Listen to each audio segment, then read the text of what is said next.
Hi friends, ఎలా ఉన్నారు? నేను బాగున్నాను. మీరు కూడా బాగుండాలని మనస్ఫూర్తిగా కోరుకుంటున్నాను.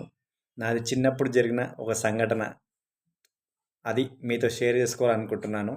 నేను మాదొచ్చేసి కానకుర్తి విలేజ్ గ్రామము, పల్లెటూరు. అలా మా ఊర్లోనే హై స్కూల్ ఉండేది. 1-5 వరకు ప్రైమరీ స్కూల్ ఉండేది. 5th నుండి 6th వరకు హై స్కూల్ ఉండేది.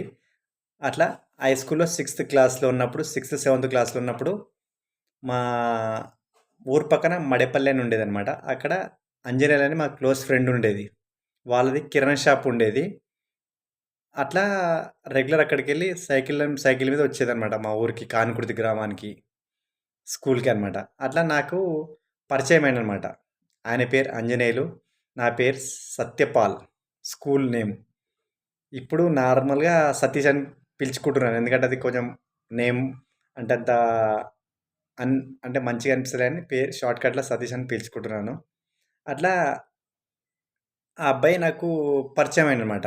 అంటే రెగ్యులర్ స్కూల్‌కి వస్తా ఉంటే అప్పుడు మనము చూడగానే కొంచెం కనెక్ట్ అయిపోతాం కొందరికి. అరే! ఈ అబ్బాయి మంచిగా మాట్లాడుతుండు. ఫ్రెండ్ అయితే బాగుండని అట్లా ఆలోచించి అట్లా ఫ్రెండ్ అయిపోయిండనమాట.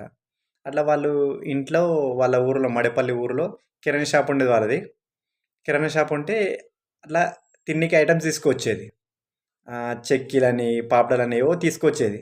అట్లా నాకిచ్చేది. అట్లా నేను గూడా కనెక్ట్ అయిపోయాను. అరే! ఈయన నాకిస్తున్నాడంటే ఇంత దిల్‌దార్ మనిషి. మనం గూడా మంచి క్లోజ్ అవుదామని అట్లా క్లోజ్ అయిపోయాననమాట. అట్లా అప్పుడు మా ఇంట్లో గూడా డబ్బుల ప్రాబ్లమ్ ఉండేది. అప్పుడు ఇక చిన్నప్పుడు ఎక్కువ ఇంట్లో ఇగ డబ్బులు లేనప్పుడు వ్యవసాయం మీద ఆధారపడి ఉండేది. అప్పుడు ఇక నేను గూడా ఇంట్లో ఎవరిని ఎక్కువ అడగకపో డబ్బులు.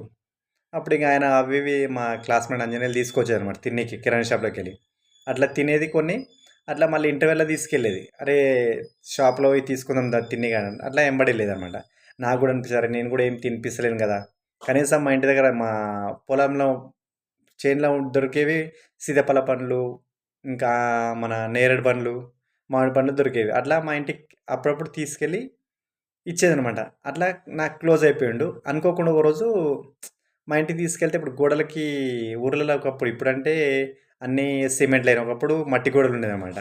అట్లా మా ఇంటి ముందల గోడకి మన జాజు కలర్ అంటిస్తారు గదా! అట్లా జాజు పెయింట్ ఏసిర్రనమాట.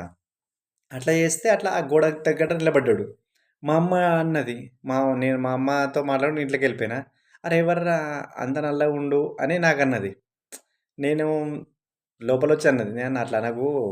మనిషి మంచోడు. కలర్‌తో ముఖ్యమేముంది. వాళ్ళు కోమటోళ్ళు. అలా నల్లగున్నారు అంటే, "గింత నల్ల ఫ్రెండ్ దొరికింట్రేందిరా" అనన్నది.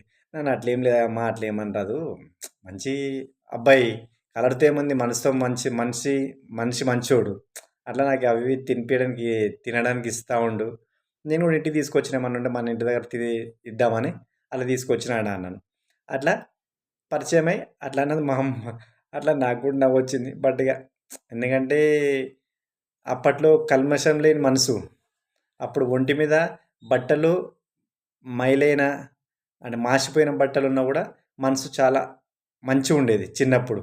ఇప్పుడు ఎంత మంచి తెల్ల బట్టలేసుకున్నా, ఎంత స్మార్ట్‌గున్నా, ఇప్పుడు లోపట మనసులో ఏదో కల్మషం పెట్టుకొని పైన మాట్లాడుతా ఉంటారు. కనీసం ముందల మాట్లాడకపోయినా తర్వాత మనిషి ముందల ఏదో మాట్లాడి, తర్వాత మనిషి పోయిన తర్వాత ఏదో నెగెటివ్ మాట్లాడుతా ఉంటారు. ఇప్పుడు అట్లా అయిపోయింది. ఒకప్పుడు అలా ఏముండలేదు. ఏమున్నా ముందే మాట్లాడేది. అంటే బచ్‌పన్ దోస్త్ అంటే కల్మషం లేని మనసు. అప్పుడు అట్లా ఉండేది దోస్తులు. చిన్నప్పటి స్వీట్ మెమోరీస్ మనం జీవితంలో మర్చిపోలేము. ఎందుకంటే గోల్డెన్ లైఫ్ అది. ఎప్పుడు రాదు కూడా అది. మనము ర్ ఒక్కసారి అది సడెన్‌లీ ఇట్లా ఆలోచన చేసినామంటే ఆటోమేటిక్‌గా ఒక అనుకోని సంతోషం గుర్తుకొచ్చేస్తది. అవి గుర్తు చేసుకుంటే. అలా ఉంటది గోల్డెన్ లైఫ్ అది. బచ్‌పన్ లైఫ్. కల్మషం లైఫ్ కాబట్టి బావుంటది. కానీ అలా జరిగిన సంఘటన మీతో షేర్ చేసుకోవాలని ఈ వీడియో చేయడం జరిగింది. మీకు కూడా చిన్ననాటి ఇట్లాంటి చిన్న చిన్న సంతోషాలు ఉంటే నా వీడియోలో కామెంట్స్ పెడతారని మనస్ఫూర్తిగా కోరుకుంటున్నాను. నా వీడియో నచ్చితే లైక్ అండ్ షేర్, సబ్స్క్రైబ్ చేస్తారని మనస్ఫూర్తిగా కోరుకుంటున్నాను. నమస్కారం.